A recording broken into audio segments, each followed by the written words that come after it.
ইয়া আইয়ুহাল্লাযীনা আমানু তাকুল্লাহা ওয়া কুলু কাওলান সাদীদা। আল্লাহ তাআলা বলে দিলেন, ওহে তোমরা যারা ঈমান আনছো, তোমরা একমাত্র আল্লাহকে ভয় করো, তোমরা একমাত্র তোমাদের রবকে ভয় করো। এখন আমরা ভয় কি রবকে করব না রেবকে? জোরে বলেন, রেব না রব? আর একটু আওয়াজ করে বলেন, রব না রেব? আল্লাহ বললেন তোমরা তোমাদের রবকে ভয় করো। ওয়াকুলু কাওলান সাদীদা। আর আল্লাহ পাকের এই কোরআনে হাকিমের মধ্যে যে সমস্ত মহাসত্য কথাগুলো বর্ণনা করা হয়েছে, এগুলো খুলে খুলে বর্ণনা করে মানুষের কর্ণ করে পৌঁছিয়ে দাও। একটু জোরে বলেন না সুবহানাল্লাহ। তাহলে আল্লাহ তাআলা পারমিশন দিয়ে দিলেন, যারা ঈমান আনছো কোরআনের কথাগুলো সুচ্চ কণ্ঠে বর্ণনা করে মানুষের কর্ণ করে পৌঁছিয়ে দাও। সেখানে কোরআনের মাহফিলের জন্য পারমিশন যদি নেওয়া লাগে কোনো গোলামের কাছ থেকে, ওইটা তো আর গোলাম থাকে না, ওইটা হয়ে যায় জালেম। একটু জোরে আওয়াজ করে কথা বলেন, ঠিক কিনা? প্রিয় ভাইয়েরা, এই জালেম থেকে আল্লাহ তাআলা আমাদেরকে মুক্ত করেছেন, বলেন আলহামদুলিল্লাহ। এই জালেম আবার যাতে করে কোনো জালেম মাথার মধ্যে বসে পড়তে না পারে, এই জন্য আপনাকে আমাকে সজাগ থাকা লাগবে। একটু জোরে আওয়াজ করে কথা বলেন, ঠিক কি ঠিক না? প্রিয় বন্ধুগণ, এই কোরআনুল কারীমের কথাগুলো যদি মানুষকে জড়ো করে মাইকটা নিয়ে সুউচ্চ কণ্ঠে যদি আপনি তাদেরকে জানায়া দেন, লাভটা কি? আল্লাহ তারপরে সূরা আহজাবের মধ্যে আবার বলে দিলেন, ইউসলিহ লাকুম আ'মালাকুম ওয়া ইয়াগফির লাকুম যুনুবাকুম ওয়া মান ইউতি'িল্লাহা ওয়া রাসূলাহু ফাকাদ ফাযা ফাওজান আযীমা। আল্লাহ তাআলা বলেন, যদি তোমরা মানুষদেরকে কোরআনুল কারীমের কথাগুলো সুউচ্চ কণ্ঠে বর্ণনা করে জানিয়ে দাও, তাহলে লাভ হলো ইউসলিহ লাকুম। যে লোকটা কোরআন শুনে নাই, কোরআনের মাধ্যমে যখন সে শুনলো দুর্নীতি হারাম, মদ জুয়া হারাম, জিনা ব্যভিচার হারাম, এগুলো কোরআন দিয়ে নিষিদ্ধ করা হয়েছে, এগুলো সে যখন জানবে, কোরআনে বর্ণিত হালালকে হালাল হিসাবে জানার পরে, হারামকে হারাম হিসাবে জানার পরে সে চুরি ছেড়ে দিবে, ডাকাতি ছেড়ে দিবে, দুর্নীতি ছেড়ে দিবে, জিনা ছেড়ে দিবে। আমার প্রিয় বন্ধুগণ, নামাজ ধরবে, কোরআন পড়বে, রোজা রাখবে, হজ করবে, যাকাত দিবে, মানুষের আমানতের খেয়ানত আর করবে না। এই কাজগুলো তারা করবে। আল্লাহ পাক রব্বুল আলামিন বলেন, তাদেরকে যদি কোরআনুল কারীমের কথাগুলো শোনায় দাও, এই কোরআন দিয়া লোকগুলো, মানুষগুলো তারা পরিবর্তন হয়ে যাবে। একটু জোরে আওয়াজ করে কথা বলেন, ঠিক কিনা? আমার প্রিয় ভাইয়েরা, আমার প্রিয় বন্ধুগণ, আল্লাহর কোরআনের কথা, রাহমাতুল লিল আলামিনের আদর্শের কথা শুনতে হলে নির্ধারিত একটা নিয়ম আছে না নাই? কথাটা ব্যক্তি রুহুল আমিন নাইমের নয়। আল্লাহর কোরআন জানায়, ওয়া ইযা কুরিআল কুরআনু ফাসতামিউ লাহু ওয়া আনসিতু লাআল্লাকুম তুরহামুন।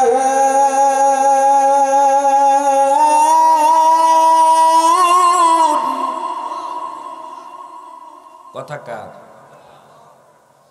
আল্লাহ রাব্বুল আলামিন বলেন, যখন তোমাদের সামনে কোরআনুল কারীম থেকে কথা বলা হবে, উপদেশ দেওয়া হবে, নসিহত করা হবে, তখন তোমাদের দায়িত্ব হলো চুপ করে আমলের মানসিকতা নিয়ে, দিলের কান দিয়ে স্বতঃস্ফূর্তভাবে আল্লাহ পাকের কোরআনে হাকিম থেকে কথাগুলো শ্রবণ করা। একটু জোরে বলেন না সুবহানাল্লাহ। যদি চুপ করে আমলের মানসিকতা নিয়ে দিলের কান দিয়ে যদি আপনি আল্লাহ পাকের কোরআনে হাকিম থেকে কথাগুলো শ্রবণ করেন, আল্লাহ তাআলা বলেন লাআল্লাকুম তুরহামুন, আল্লাহ পাকের রহমতগুলো আল্লাহ পাক আপনার উপর, আপনাদের সকলের উপর বর্ষণ করে দিবেন। একটু জোরে বলেন সুবহানাল্লাহ। আমরা কি আল্লাহ পাকের রহমত পেতে চাই? সবাই চাই। যারা দোকানে আছে, যারা রাস্তায় আছে, যারা মেলায়, যারা খেলায়, যারা বিপিএল এর খেলায়, তাদেরও যদি আল্লাহ পাকের রহমতের দরকার হয়, আমি আপনাদেরকে বলবো রাস্তা ছাড়েন, দোকান ছাড়েন, খেলা ছাড়েন, মেলা ছাড়েন, বিপিএল এর খেলাও ছাড়েন, আল্লাহর কোরআনের মাঠে আসেন, কোরআনুল কারীমের আলোচনা শুনে আল্লাহ পাকের রহমত নিয়ে তারপরে বাড়ি ফিরে যান। আল্লাহ তাআলা সকলকে যেন তৌফিক দান করেন, বলেন আমিন।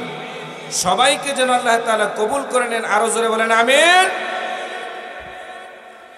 আমার প্রিয় বন্ধুগণ, নবীজির হাদিস থেকে শোনাই, আমার নবীজি বলেছেন, যদি কোনো ব্যক্তি কোরআনুল কারীমের তেলাওয়াত করে, আর এই তেলাওয়াত যারা শ্রবণ করে, যিনি তেলাওয়াত করলেন আর যিনারা তেলাওয়াতগুলো শুনলেন, প্রত্যেকটা হরফের পরিবর্তে আল্লাহ তাআলা তাদের আমলনামার মধ্যে 10টা করে নেক আল্লাহ তাআলা জমা করে দিবেন।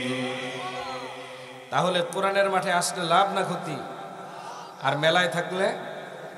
জোরে বলেন। রাস্তায়, খেলায়?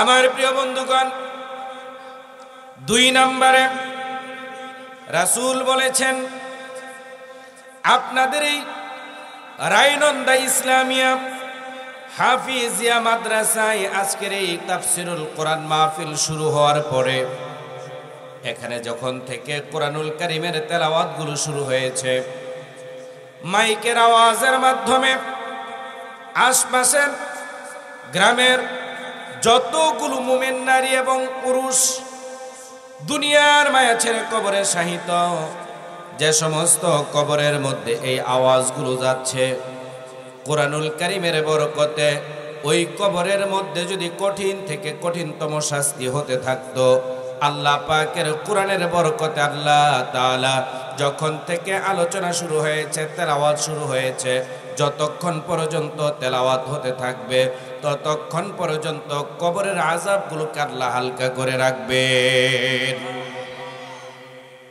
তাহলে 1 নম্বরে জীবিত মানুষের জন্য লাভ। 1 নম্বরে একটু কথা বলতে হবে। 1 নম্বরে লাভ কাদের? 2 নম্বরে জোরে বলেন।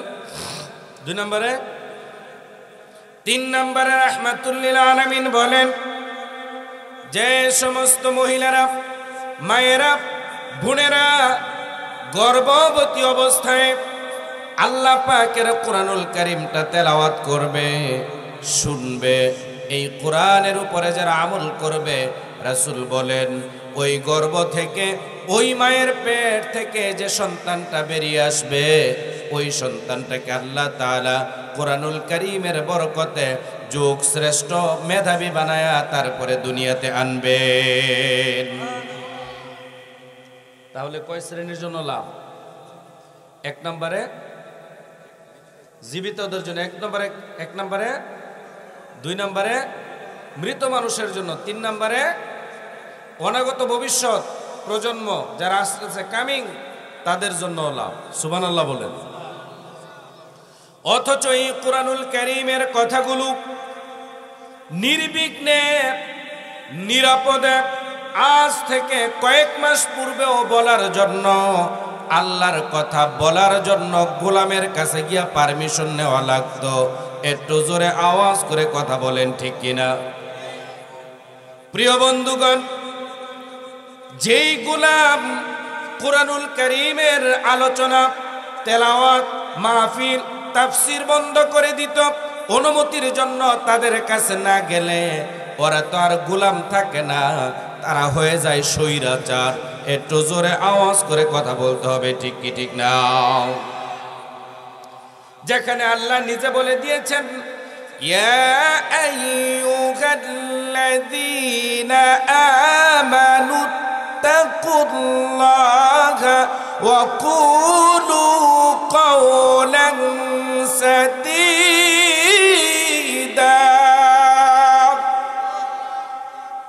আল্লাহ তাআলা বলে দিলেন, ওহে তোমরা যারা ঈমান আনছো, তোমরা একমাত্র আল্লাহকে ভয় করো, তোমরা একমাত্র তোমাদের রবকে ভয় করো। এখন আমরা ভয় কি রবকে করব না রেবকে? জোরে বলেন, রেব না রব? আর একটু আওয়াজ করে বলেন, রব না রেব? আল্লাহ বললেন তোমরা তোমাদের রবকে ভয় করো। ওয়াকুলু কাওলান সাদীদা। আর আল্লাহ পাকের এই কোরআনে হাকিমের মধ্যে যে সমস্ত মহাসত্য কথাগুলো বর্ণনা করা হয়েছে, এগুলো খুলে খুলে বর্ণনা করে মানুষের কর্ণ করে পৌঁছিয়ে দাও। একটু জোরে বলেন না সুবহানাল্লাহ। তাহলে আল্লাহ তাআলা পারমিশন দিয়ে দিলেন, যারা ঈমান আনছো কোরআনের কথাগুলো সুচ্চ কণ্ঠে বর্ণনা করে মানুষের কর্ণ করে পৌঁছিয়ে দাও। সেখানে কোরআনের মাহফিলের জন্য পারমিশন যদি নেওয়া লাগে কোন গোলামের কাছ থেকে, ওইটা তো আর গোলাম থাকে না, ওইটা হয়ে যায় জালেম। একটু জোরে আওয়াজ করে কথা বলেন, ঠিক কিনা? প্রিয় ভাইয়েরা, এই জালেম থেকে আল্লাহ তাআলা আমাদেরকে মুক্ত করেছেন, বলেন আলহামদুলিল্লাহ। এই জালেম আবার যাতে করে কোন জালেম মাথার মধ্যে বসে পড়তে না পারে, এই জন্য আপনাকে আমাকে সজাগ থাকা লাগবে। একটু জোরে আওয়াজ করে কথা বলেন, ঠিক কি ঠিক না? প্রিয় বন্ধুগণ, এই কোরআনুল কারীমের কথাগুলো যদি মানুষকে জড়ো করে মাইকটা নিয়ে সুউচ্চ কণ্ঠে যদি আপনি তাদেরকে জানায়া দেন, লাভটা কি? আল্লাহ তারপরে সূরা আহজাবের মধ্যে আবার বলে দিলেন, يصلح لكم أعمالكم ويغفر لكم ذنوبكم ومن يطع الله ورسوله فقد فاز فوزا عظيما। আল্লাহ তাআলা বলেন, যদি তোমরা মানুষদেরকে কোরআনুল কারীমের কথাগুলো সুচ্চ কণ্ঠে বর্ণনা করে জানিয়ে দাও, তাহলে লাভ হলো ইউসলিহ লাকুম। যে লোকটা কোরআন শুনে নাই, কোরআনের মাধ্যমে যখন সে শুনলো দুর্নীতি হারাম, মদ জুয়া হারাম, জিনা ব্যভিচার হারাম, এগুলো কোরআন দিয়ে নিষিদ্ধ করা হয়েছে, এগুলো সে যখন জানবে, কোরআনে বর্ণিত হালালকে হালাল হিসাবে জানার পরে, হারামকে হারাম হিসাবে জানার পরে সে চুরি ছেড়ে দিবে, ডাকাতি ছেড়ে দিবে, দুর্নীতি ছেড়ে দিবে, জিনা ছেড়ে দিবে। আমার প্রিয় বন্ধুগণ, নামাজ ধরবে, কোরআন পড়বে, রোজা রাখবে, হজ করবে, যাকাত দিবে, মানুষের আমানতের খেয়ানত আর করবে না। এই কাজগুলো তারা করবে। আল্লাহ পাক রব্বুল আলামিন বলেন, তাদেরকে যদি কোরআনুল কারীমের কথাগুলো শোনায় দাও, এই কোরআন দিয়া লোকগুলো, মানুষগুলো তারা পরিবর্তন হয়ে যাবে। একটু জোরে আওয়াজ করে কথা বলেন, ঠিক কিনা? ও বন্ধু, মানুষগুলো যখন কোরআন দিয়া পরিবর্তন হয়ে যাবে, লাভটা কি? আল্লাহ বলেন, ওয়াগফির লাকুম যুনুবাকুম। আল্লাহ বলেন, আমি তাদের পেছনের গুনাহগুলো মাফ করে দিব। আরো জোরে বলেন না। আল্লাহ বলেন, তারা যখন কোরআন দিয়া নিজেদের আমলগুলোকে ঠিক করে নিবে, পরিবর্তন হয়ে যাবে, আল্লাহ বলেন আমি তাদেরকে মাফ করে দিব, তাদের পিছনের যাবতীয় গুনাহ আল্লাহ তাআলা মাফ করে দিবেন। বলেন সুবহানাল্লাহ।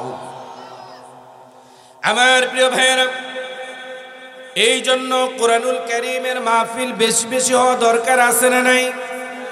তাফসিরুল কোরআন মাহফিল বেশি বেশি হওয়া দরকার আছে না নাই? প্রিয় বন্ধুগণ, আমি আপনাদের খেদমতে কোরআনুল কারীমের 114টা সূরার মধ্য থেকে 14 নম্বর সূরার 2টা আয়াতে কারিমা তেলাওয়াত করেছি। এই আয়াতগুলোকে সামনে নিয়ে আপনাদের মাঝে কিছু কথা বলে যেতে চাই। যদি আপনাদের অনুমতি পাই। আছে নাকি ভাই? একটু জোরে বলেন তো, আছে নাকি? ও বন্ধু, 14 নম্বর সূরা, সূরার নাম হলো সূরা ইব্রাহিম।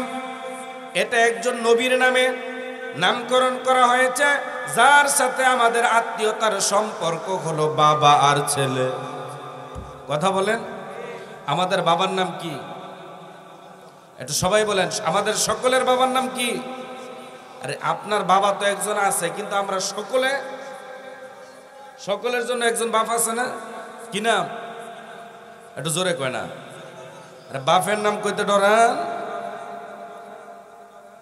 ও বন্ধু, এই সূরার মধ্যে আয়াত আছে 52টা, রুকু আছে 60টা। সূরাটা রাহমাতুল লিল আলামিনের মাক্কি জীবনে অবতীর্ণ হয়েছে। প্রিয় বন্ধুগণ, কোরআনুল কারীমের মধ্যে 114টা সূরার মধ্যে 29টা সূরা আছে, যেই সূরার শুরুতে বিচ্ছিন্ন কিছু হরফ আছে, যেরকম আলিফ লাম রা, আলিফ লাম, এগুলোকে বলা হয় হরফে মুকাত্তাআত। এগুলোকে বলা হয় হরফে মুকাত্তাআত। বলেন, কি বলা হয়? হরফে মুকাত্তাআত। এই হরফ দিয়া আল্লাহ তাআলা তার হাবিবকে গোপনে কি বুঝাতে চেয়েছেন একমাত্র আল্লাহ জানেন, আর সংকেতটা তার হাবিব জানে। এছাড়া দুনিয়ার কেউ এই হরফের অর্থ আর কেউ জানে না। একটু জোরে বলেন না, ঠিক কি ঠিক না? প্রিয় বন্ধুগণ, আমার প্রিয় ভাইয়েরা, তারপর আল্লাহ তাআলা এখানে বলেন আলিফ লাম রা, এগুলো হচ্ছে হরফে মুকাত্তাআত। তারপরে আল্লাহ বলেন কিতাবুন আনজালনাহু ইলাইকা লিতুখরিজান নাসা মিনাজ যুলুমাতি ইলান নূর। আল্লাহ তাআলা বলেন, হে নবী, আমি আল্লাহ তাআলা আপনাকে এই কিতাব দিলাম যাতে করে আল্লাহ পাকের আদেশে জাহিলিয়াতের অন্ধকার থেকে মানুষগুলোকে ঈমানের পথে, উত্তম আদর্শের পথে আপনি তাদেরকে যাতে করে বের করে নিয়ে আসতে পারেন। একটু জোরে বলেন না সুবহানাল্লাহ। বিইذনি রাব্বিহিম ইলা সিরাতিল আজিজিল হামিদ। যিনি পরাক্রমশালী, যাবতীয় প্রশংসা হলো সে আল্লাহ পাকের। আল্লাহ পাকের চাইতে প্রশংসা অন্য কেউ বেশি পেতে পারে না। সমস্ত প্রশংসার মালিক যিনি, তিনি কে? এই হলো আয়াতের অর্থ। প্রিয় বন্ধুগণ, হরফে মুকাত্তাআতের পরে আল্লাহ তাআলা দুইটা বিষয়ের কথা বেশি করে বলেছেন। আল্লাহ তাআলা দুইটা বিষয়ের কথা বলেছেন হরফে মুকাত্তাআতের পরে। কয় বিষয়? আপনারা কি রাগ করছেন? তাহলে কথা বলেন না যে মুখ বাইন্ধা রাখছেন, মাফলার দিয়ে খোলেন। কথা বলতে হবে। স্টেজে যারা আছেন তারাও বলবেন, মাঠে যারা আছেন তারাও বলবেন, চেয়ারে যারা আছেন সবাই কথা বলতে হবে। এখানে সবাই আমরা কার গোলাম? জোরে বলেন, কার?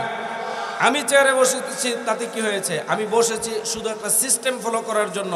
আমি নিচে বসেই কথা বলতাম, কিন্তু আপনারা আমাকে দেখবেন না, এই জন্য আমাকে চেয়ারে উঠাই দিচ্ছেন। কথা বলেন। কিন্তু কথা বলা লাগবে সবার, যারা চেয়ারে আছেন, স্টেজে আছেন, এমনকি সামনে যারা আছেন, সবাই কার গোলাম? প্রিয় বন্ধুগণ, হরফে মুকাত্তাআতের পরে আল্লাহ তাআলা দুইটা বিষয়ের আলোচনা করেছেন। কয়টা? এক নম্বরে আল্লাহ তাআলা তাওহীদের আলোচনা করেছেন, আর দুই নম্বরে আল্লাহ তাআলা এই কোরআনুল কারীমের ফজিলত, এই কোরআনুল কারীমের বরত্ব সম্পর্কে আল্লাহ তাআলা আলোচনা করেছেন। একটু জোরে বলেন সুবহানাল্লাহ। প্রিয় বন্ধুগণ, আমার প্রিয় ভাইরা, দলিল নেন। কোরআনুল কারীমের 2 নম্বর সূরা, সূরার নাম হলো সূরা আল বাকারা। নাম কি? জোরে বলেন, কি নাম? সূরা আল বাকারা। আপনাদের প্রত্যেকের পেটের মধ্যে আছে, ঠোঁটের মধ্যে আছে, মুখস্থ আছে। আল্লাহ তাআলা বলেন আলিফ লাম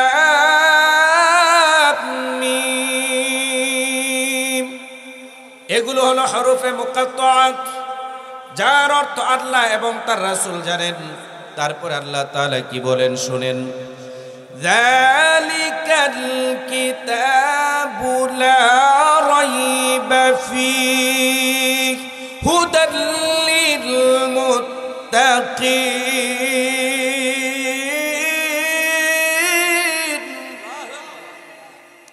আল্লাহ তাআলা বলেন আলিফ লাম মিম, এগুলো হরফে মুকাত্তাআত।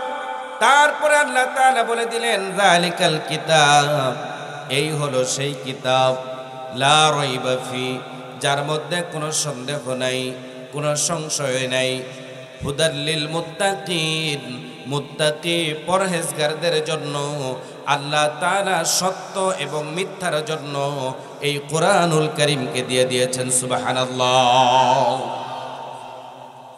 3 নম্বর সূরা, সূরার নাম হলো সূরা আলে ইমরান। সেখানে আল্লাহ তাআলা বলেন আলিফ লাম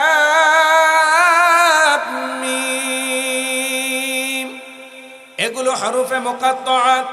তারপরে আল্লাহ তাআলা বলেন আল্লাহু লা ইলাহা ইল্লা হুয়াল হাইয়ুল কাইয়্যুম। আল্লাহু আকবার। আল্লাহ বলে দিলেন আল্লাহু লা ইলাহা ইল্লা হুয়াল হাইয়ুল কাইয়্যুম, তিনি আল্লাহ যিনি ছাড়া কোনো ইলাহ নাই, মাবুদ নাই, আইনদাতা, বিধানদাতা, শাসনকর্তা, হায়াতের মালিক, মৌতের মালিক, সকল কিছুর মালিক যিনি, তিনি কে? সে আল্লাহ হুয়াল হাইয়ুল কাইয়্যুম, তিনি চিরঞ্জীব, তিনি চিরস্থায়ী। কথা কি বোঝা গেল? তাহলে আল্লাহ তাআলা এখানে হরফে মুকাত্তাআতের পরে প্রথম সূরাতে আল্লাহ তাআলা তার কোরআনে হাকিমের কথাগুলো বর্ণনা করলেন, আর দ্বিতীয় এই সূরার মধ্যে আল্লাহ তাআলা হরফে মুকাত্তাআতের পরে আল্লাহ পাকের বরত্ব, আল্লাহ পাকের তাওহীদের, লা তাহিনু ওয়া লা তাহজানু ওয়া আনতুমুল আ'লাউনা ইন কুনতুম মুমিনিন। আল্লাহ তাআলা বলে দিলেন তোমাদের কোনো চিন্তা নাই, তোমাদের কোনো ভয় নাই, ওয়েট এন্ড সি, অপেক্ষা করো, ধৈর্য ধারণ করো, আল্লাহ পাকের উপর পূর্ণ আস্থা আর বিশ্বাস রাখো, তিনি তোমাদেরকে বিজয় দিয়ে দিবেন। আল্লাহ তাআলা আমাদেরকে বিজয় দিছে না দেয় নাই? একটু জোরে বলতে হবে, দিছে না দেয় নাই? এই জন্য আপনারা ভরসা করেছিলেন কার উপর? না আন্দোলনের কার উপর? আল্লাহ পাকের উপর যারা পূর্ণ আস্থা আর বিশ্বাস রেখেছিলেন, আল্লাহ তাআলা তাদেরকে বিজয় দিয়েছেন। কয় বছর পরে? একটু জোরে বলেন, কয় বছর? আমার প্রিয় বন্ধুগণ, রাহমাতুল লিল আলামিন তিনি 13 বছর মক্কায়ে মুআজ্জমার মধ্যে কষ্ট করেছেন। 13 বছর পরে আল্লাহ তাআলা রাসূলকে বিজয় দিয়েছেন, আর আপনাদেরকে বিজয় দিয়েছেন কয় বছর পরে? ও বন্ধু, এগুলো আপনারা গুনতে থাকেন। আল্লাহ তাআলা তারপরে বলেন ফামান তাবিআ হুদায়া ফালা খাউফুন আলাইহিম ওয়ালা হুম ইয়াহজানুন।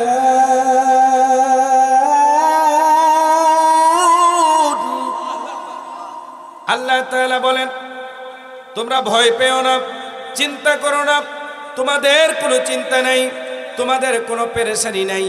কারণ আল্লাহ তাআলা আমাদেরকে যখন বিজয় দিয়ে দিলেন, তখন কি আমাদের কোনো চিন্তা আছে? কথা বলেন, কোনো চিন্তা আছে? কোনো ভয় আছে? মুমিন ভয় করে কারে?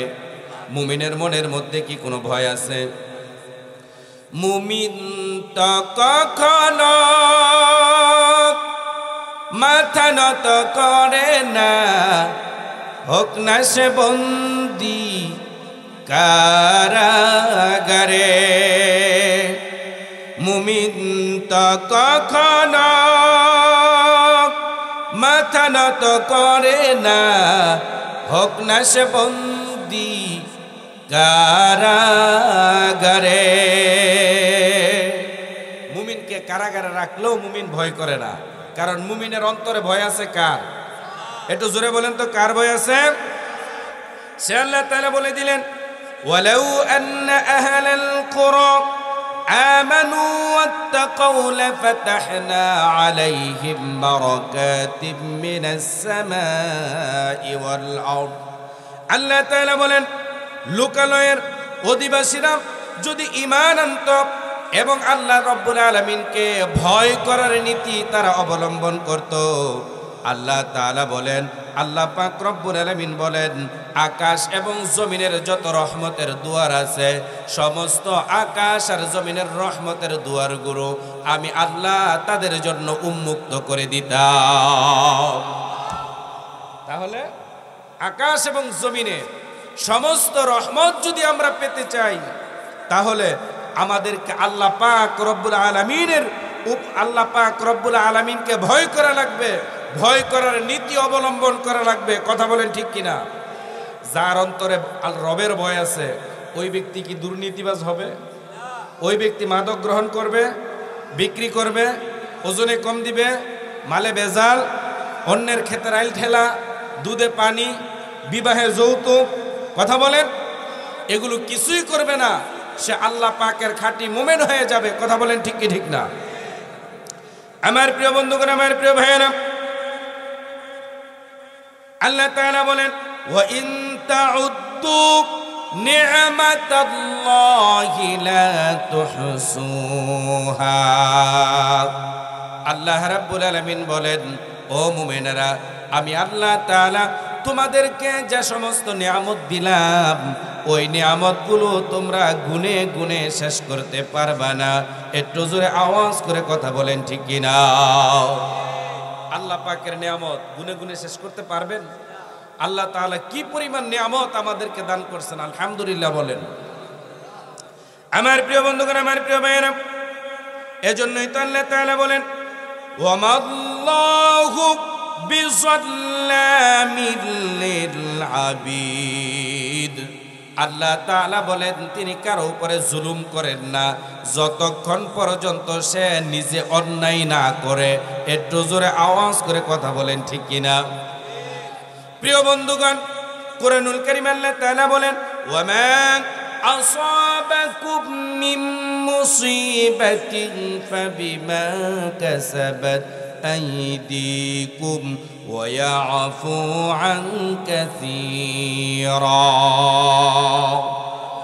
আল্লাহ রাব্বুল আলামিন বলেন জমিনের মধ্যে এমন কিছু লোক আছে তারা যখন বিপদে পড়ে যায় তখন আপনি একটু চিন্তা গবেষণা করে দেখবেন, আমি যখন বিপদে পড়ে যাই তখন আপনারা চিন্তা করে দেখবেন এই বিপদগুলো কিন্তু আমাদের নিজেদের হাতের কামাই, আমাদের নিজেদের অর্জন করা। একটু জোরে আওয়াজ করে কথা বলেন ঠিক কি ঠিক না? এই জন্য প্রশংসা হবে কার? জোরে বলেন কার? সমস্ত প্রশংসা আল্লাহ পাকের। এই পৃথিবীর কোন মানুষের প্রশংসা হতে পারে না। যত প্রশংসা, সমস্ত প্রশংসাগুলো কার হবে? প্রশংসা সবই কেবলই তোমারি রাব্বুল আলামিন। প্রশংসা সবই কেবলই তোমারি রাব্বুল আলামিন। দয়ালু মেহেরবান করুণায় পুরাণ আর কেহ নয় তুমি মালিক শেষ বিচারের দিন, শেষ বিচারের দিন। ঠিক কিনা বলেন? সমস্ত প্রশংসা কার? এই জন্য প্রশংসা সব আল্লাহ পাকের করা লাগবে। কথা বলেন ঠিক কিনা? আমার প্রিয় বন্ধুগণ, আল্লাহ তাআলা বলেন লিতুখরিজান নাস মিনাজ যুলুমাতি ইলান নূর। নবী গো, আমি আপনাকে এই পৃথিবীর মধ্যে প্রেরণ করেছি মানুষগুলোকে অন্ধকার থেকে, শিরকিয়াতের অন্ধকার থেকে, কুফরি থেকে তাদেরকে আপনি আলোর পথে, আলোর সন্ধানে, আদর্শের পথে আপনি তাদেরকে কোরআনের পথে, ঈমানের পথে আপনি তাদেরকে পৌঁছে দিবেন। এই জন্য এই কোরআনুল কারীম আমি আপনাকে দান করলাম। একটু জোরে আওয়াজ করে কথা বলেন ঠিক কিনা? প্রিয় বন্ধুগণ, এখন আপনারা হয়তো বলবেন ও রুহুল আমিন নাই, আমরা তো দেখতে পাচ্ছি চতুর্দিকে কত ঝলমলে আলো, ইলেকট্রিসিটির আলো আছে, এখন তো আর অন্ধকার নাই। একসময় অন্ধকার ছিল যখন আপনারা ল্যাম্প বাতি জ্বালাইছেন, হারিকেন জ্বালাইছেন, কথা বলেন না কেন? এখন তো অনেকে হারিকেন চিনেই না, ল্যাম্প কারে অনেকে বুঝেই না, কথা বলেন। তাহলে কিসের অন্ধকারের কথা বলছেন? আমার প্রিয় বন্ধুগণ, অন্ধকারের পথ হলো জুলুমের পথ, অন্ধকারের পথ হলো শিরিকের পথ, অন্ধকারের পথ হলো সন্ত্রাসের পথ, অন্ধকারের পথ হলো মাদকের পথ, অন্ধকারের পথ হলো দুর্নীতির পথ, অন্ধকারের পথ হলো দর্শনের পথ, অন্ধকারের পথ হলো হত্যা, জুলুম, নির্যাতনের পথ, অন্ধকারের পথ হলো জাতীয়তাবাদ, অন্ধকারের পথ হলো পুঁজিবাদ, অন্ধকারের পথ হলো ধর্মনিরপেক্ষতাবাদ, অন্ধকারের পথ হলো বুট চুরির পথ। এক কথায় মানুষের মৌলিক অধিকারকে হরণ করে নিয়ে যায় যেই জিনিসগুলো, তাকেই বলা হয় অন্ধকার। একটু জোরে আওয়াজ করে কথা বলেন ঠিক কিনা? আমার প্রিয় বন্ধুগণ, আমার প্রিয় ভাইয়েরা, রাহমাতুল লিল আলামিন এই পৃথিবীর মধ্যে আসলেন। মা হালিমার কোলের মধ্যে থেকেই কিন্তু তিনি মানুষের মৌলিক অধিকারগুলো তিনি ফিরাই দিয়েছেন। একটু জোরে বলেন না সুবহানাল্লাহ। মা হালিমার কোলে থেকেই রাহমাতুল লিল আলামিন তিনি মানুষের মৌলিক অধিকারকে ফিরাই দিয়েছেন। আর একটু জোরে বলবেন না সুবহানাল্লাহ। আমার প্রিয় ভাইরা, আমার প্রিয় বন্ধুগণ, রাহমাতুল লিল আলামিন দুনিয়ার মধ্যে আসলেন। মা হালিমা তাকে তুলে নিয়ে গেলেন দুধ পান করানোর জন্য, লালন পালন করার জন্য। মা হালিমার ঘরে তেমন কোনো খাবার ছিল না, ধনী মানুষ ছিলেন না, দরিদ্র ছিলেন। মা হালিমা বলেন, আমি শিশু মুহাম্মদকে যখন কোলের মধ্যে নিলাম, আমার বুকের মধ্যে, স্তনের মধ্যে এরকম কোনো দুধ ছিল না। যখন আমি মুহাম্মদকে কোলের মধ্যে নিলাম, আমার বুকের মধ্যে যেন একটু বারবার লাগতে লাগলো, দুধ বেড়ে গেছে। সুবহানাল্লাহ। তিনি বলেন, আমার যে গাধাটা ছিল সকলের পিছনে, তার শক্তি এতটাই বেড়ে গেছে, অন্য সমস্ত গাধাকে সে পিছনে ফেলে দিয়েছে। আমার ক্ষেতের মধ্যে ফসল ফল হয় নাই, এখন তো বেড়ে গেছে। কুয়ের মধ্যে পানি কম ছিল, এখন কূপের মধ্যে পানিও বেড়ে গেছে। একটু জোরে বলেন না সুবহানাল্লাহ। মা হালিমা বলতেছেন, আমি শিশু মুহাম্মদকে আমার ডান স্তনটা যখন তার মুখের মধ্যে দেই, তিনি তা পান করেন, কিন্তু ডান স্তনটা যখন তার মুখের মধ্যে দেই, সে মুখটারে খালি ঘুরাইয়া নেয়। ডানটা পান করে, বামটা মুখে নেয় না, ঘুরাইয়া নেয়। যতবার দিলাম ততবার এই মুখটা ঘুরাইয়া নেয়, আর আমার চেহারার দিকে তাকিয়ে থাকে। আমাকে যেন সে বলতে থাকে, মা হালিমা, আমি যদি দুইটা স্তন থেকে দুধ পান করে ফেলি, আমার তো একটা দুধ ভাই আছে, নাম হলো আব্দুল্লাহ। নাম কি? আমার দুধ ভাই পান করবে কি? এই জন্য আমি একটা থেকে পান করলাম, আর একটা স্তন আমি আমার দুধ ভাই আব্দুল্লাহর জন্য রেখে দিলাম। বলেন সুবহানাল্লাহ। রাহমাতুল লিল আলামিন দুলনাই থেকেই তিনি কিন্তু এরকম ভাবে মানুষের অধিকারকে তিনি ফিরিয়ে দিয়েছেন। ভাইয়ের অধিকার ফিরিয়ে দিয়েছেন। আর বর্তমান সময়ে ভাই কি ভাইয়ের অধিকার ফিরিয়ে দেয় না কেড়ে নেয়? জোরে বলেন, কোনটা করে? কেড়ে নেয়। কথা বলেন ঠিক কিনা? অথচ রাহমাতুল লিল আলামিনের শিক্ষা হলো ভাই তার ভাইয়ের অধিকারকে ফিরিয়ে দিবে। কথা বলেন ঠিক কিনা? গত 15টা বছর তো আপনারা অধিকার ফিরা পাইছিলেন, কথা কন না, কে পাইছেন না? পান নাই? কথা সামনে আসবে যখন তখন বলবো। যেহেতু আমাকে একটা সময় বেঁধে দিয়েছে, আমি তার এই সময়ের ভিতরে আমি আমার আলোচনাটা গুছাতে চাচ্ছি। প্রিয় বন্ধুগণ, আমার প্রিয় ভাইয়েরা, তাহলে রাহমাতুল লিল আলামিন তিনি দোলনায় থেকেই তিনি তার ভাইয়ের অধিকারকে তিনি ফিরিয়ে দিয়েছেন। সুবহানাল্লাহ বলেন। সত্যের সংগ্রামে ফুটা ফুল ভেঙে দিল জীবনের শত ভুল, সুগন্ধ ছড়িয়ে হৃদয় ভরিয়ে আমাদের কেন যেন ডেকে যায়, আমাদের কেন যেন ডেকে যায়, ডেকে যায়, ডেকে যায়, আমাদের কেন যেন ডেকে যায়। সেই ডাক সুমহান আল্লাহর, তার ডাক তার নামে ডাকে শুধু বারবার, ঠিক কিনা? সেই ডাক সুমহান আল্লাহর, তার নামে ডাকে শুধু বারবার। সুগন্ধ ছড়িয়ে হৃদয় ভরিয়ে, সুগন্ধ ছড়িয়ে হৃদয় ভরিয়ে আমাদের কেন যেন ডেকে যায়, আমাদের কেন যেন ডেকে যায়, ডেকে যায়, ডেকে যায়, আমাদের কেন যেন ডেকে যায়। আমার প্রিয় ভাইয়েরা, আমার প্রিয় বন্ধুগণ, আল্লাহ তাআলা তার হাবিবকে এই কোরআনুল কারীম দিয়েছেন। কি দিয়েছেন? এই কোরআন এই জন্য দিয়েছেন যাতে করে মানুষগুলোকে অন্ধকার থেকে আলোর সন্ধানে পৌঁছে দিতে পারেন। এই কোরআনুল কারীমের নাম শুধু কোরআনই না, এর আরো অনেকগুলো নাম আছে। এই পৃথিবীর মধ্যে মানুষের, এই পৃথিবীর মধ্যে যত ধর্মাবলম্বী আছে তাদের অনেকগুলো কিতাব আছে। ওই কিতাবগুলোর কিন্তু একাধিক নাম নাই। যেরকম মার্ক বলেন, বখি বলেন, ত্রিপিটক, জিন্দাবিস্তা, রামায়ণ, সামায়ণ, ওয়েল টেস্টামেন্ট, নিউ টেস্টামেন্ট, এরকম ভাবে যত ধর্মগ্রন্থ আছে ওই ধর্মগ্রন্থগুলোর মধ্যে তারা নিজেরাই তাদের নাম দিয়েছে। একটু জোরে কথা বলেন ঠিক কিনা? কিন্তু এই যে কোরআনুল কারীম, এর নাম যিনি দিয়েছেন তিনি কে?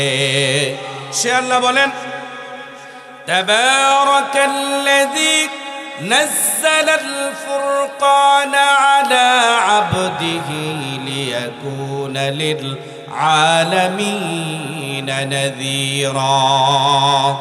পরম পবিত্র মহিমান্বিত সে মহান সত্তা যিনি তার বান্দাকে এই পৃথিবীর মধ্যে প্রেরণ করেছেন সত্য এবং মিথ্যার পার্থক্যকারী এই কোরআন দিয়া।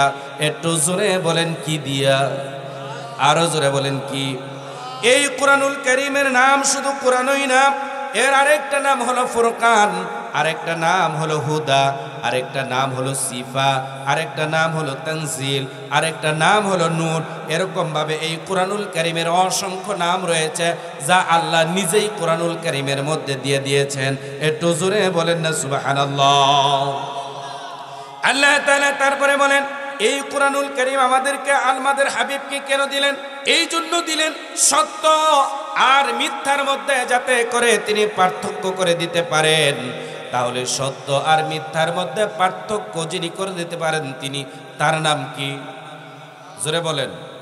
মানুষের তৈরি করা মতাদর্শ দিয়ে, ডাক্তার কামালের দিয়ে, ব্রিটিশেরটা দিয়ে, ওগুলো দিয়ে সত্য আর মিথ্যার মধ্যে পার্থক্য করা যাবে না। সত্য আর মিথ্যার মধ্যে যদি আপনি পার্থক্য করতে চান তাহলে এই কোরআন দিয়ে তারপরে মাপা লাগবে। একটু জোরে বলেন ঠিক কি ঠিক না? আল্লাহ তাআলা তার হাবিবকে বলেন, ওয়ামা আরসালনাকা ইল্লা মুবাশশিরাও ওয়া নাযীরা। আল্লাহ বলেন, হে নবী, আমি আপনাকে জান্নাতের সুসংবাদদাতা আর জাহান্নামের দুঃসংবাদদাতা হিসাবে আমি আপনাকে এই পৃথিবীর মধ্যে প্রেরণ করেছি। বলেন সুবহানাল্লাহ। তাহলে আমাদের নবীকে আল্লাহ তাআলা এই পৃথিবীর মধ্যে কোরআন দিয়ে পাঠাইছেন এই জন্য যাতে করে তিনি জান্নাতের সুসংবাদ আমাদেরকে দিতে পারেন এবং জাহান্নামের ভয়ের শাস্তির কথাগুলো যাতে তিনি আমাদেরকে শোনায় দিতে পারেন। একটু জোরে আওয়াজ করে বলেন কথা ঠিক কি ঠিক না? প্রিয় বন্ধুগণ, আল্লাহ তাআলা তারপরে বলেন, হুয়াল্লাযী আরসালা রাসূলাহু বিল হুদা ওয়া দীনিল হাক্কি লিইয়ুযহিরাহু আলাদ দীনি কুল্লিহি ওয়ালাউ কারিহাল মুশরিকুন। আল্লাহ রাব্বুল আলামিন বলেন, হে নবী, আমি আপনাকে এই পৃথিবীর মধ্যে এই জন্য প্রেরণ করেছি যাতে করে আপনি মানুষের তৈরি করা সমস্ত মতাদর্শের উপরে আল্লাহর কোরআনকে বিজয়ী করে দিতে পারেন। একটু জোরে আওয়াজ করে কথা বলেন, ঠিক কি ঠিক না? যেমন তুমি দিলে জমিন, দিয়েছ আসমান, সুখের সমাজ গড়তে দিলে তেমনি কোরআন, ঠিক কিনা? যেমন তুমি দিলে জমিন, দিয়েছ আসমান, সুখের সমাজ গড়তে দিলে তেমনি কোরআন। তোমার দয়ায় ফুরান আল্লাহ, দয়ায় ফুরান, দয়ায় ফুরান। বলেন মারহাবা। আমার প্রিয় বন্ধুগণ, আরো 10 মিনিট আপনাদের মাঝে কথা বলবো ইনশাআল্লাহ। প্রিয় বন্ধুগণ, পৃথিবীতে আল্লাহ তাআলা যদি কোনো পৃথিবীর মধ্যে আল্লাহ তাআলা কোনো স্বৈরাচারকে যদি রাষ্ট্রীয় ক্ষমতায় বসায়, ওই স্বৈরাচারের 4 দফা কর্মসূচি। কয় দফা? একটু জোরে বলতে হবে, কয় দফা? আর একটু জোরে বলেন, কয় দফা? 4 দফা। কথা কি আমার? আল্লাহর কোরআন বলে, ইন্নাল মুলুকা ইযা দাখালু ক্বরিয়াতান আফসাদুহা ওয়া জাআলু আ'ইজ্জাতান আহলিহা আদিল্লা ওয়া যালিকা ইয়াফআলুন। অন্যত্র আল্লাহ বলেন, ওয়া ইযা তাওয়াল্লা সাআ ফিল আরদি লিইফসিদা ফিহা ওয়া ইউহলিকাল হারসা ওয়ান নাসলা ওয়াল্লাহু লা ইউহিব্বুল ফাসাদ।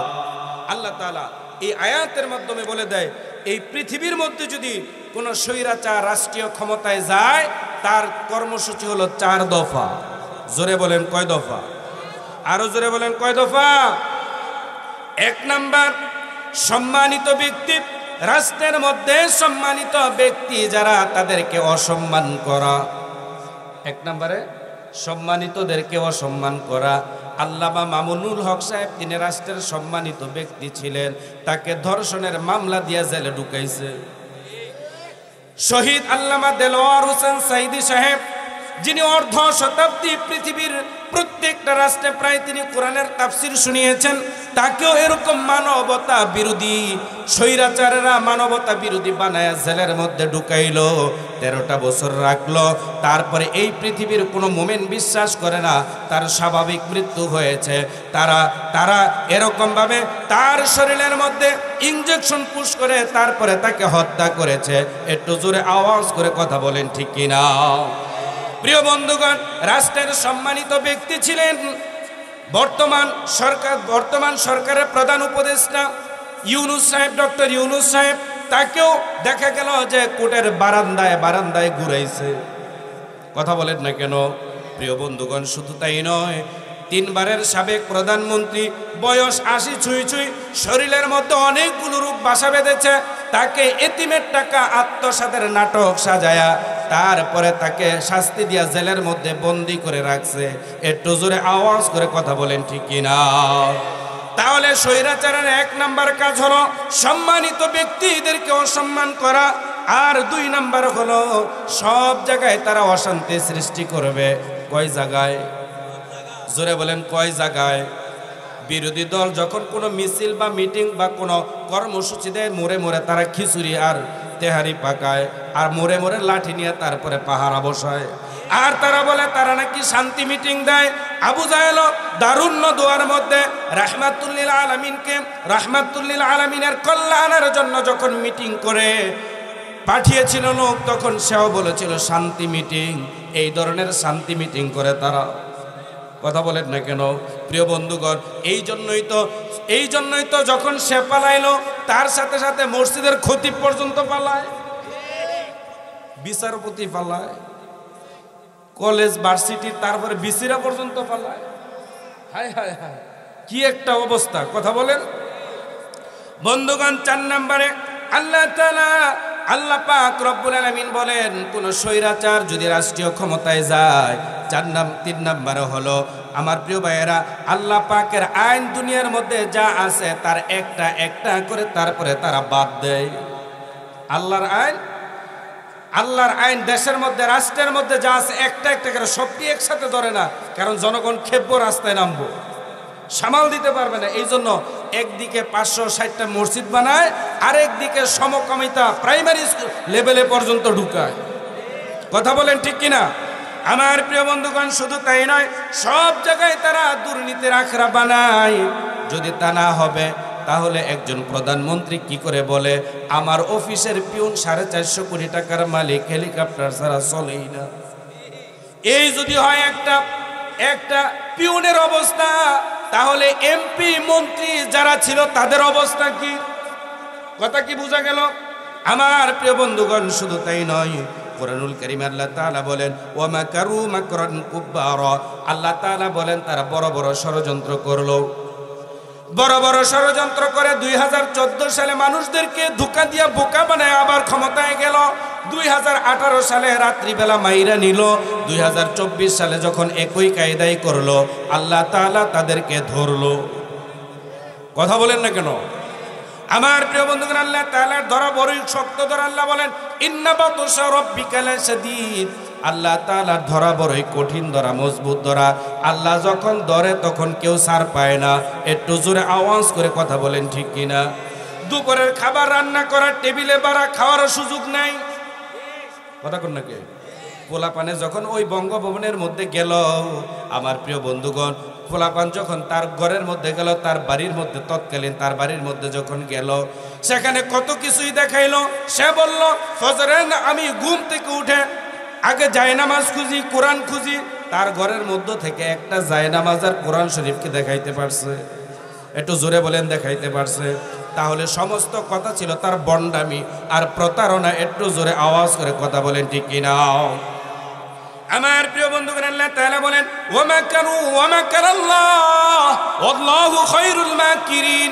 আল্লাহ তাআলা বলেন আমার প্রিয় বন্ধুগণ, তারা ষড়যন্ত্র করে, আমার আল্লাহ তাআলা কৌশল নির্ধারণ করে। সর্বশ্রেষ্ঠ কৌশলীটা কে? একটু জোরে বলেন তো কে?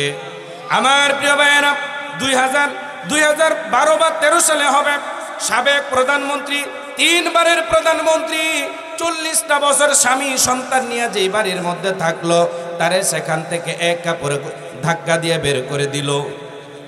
কথা বলেন ঠিক কিনা?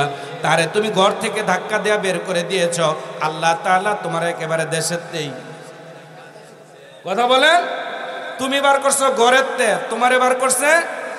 দেখছেন আমার প্রিয় বন্ধুগণ, আমার প্রিয় ভাইয়েরা, এই জন্যই তো আল্লাহ বলেন ও তুইজ্জু মান তাশা ও তুযিল্লু মান তাশা বিয়াদিকাল খায়র।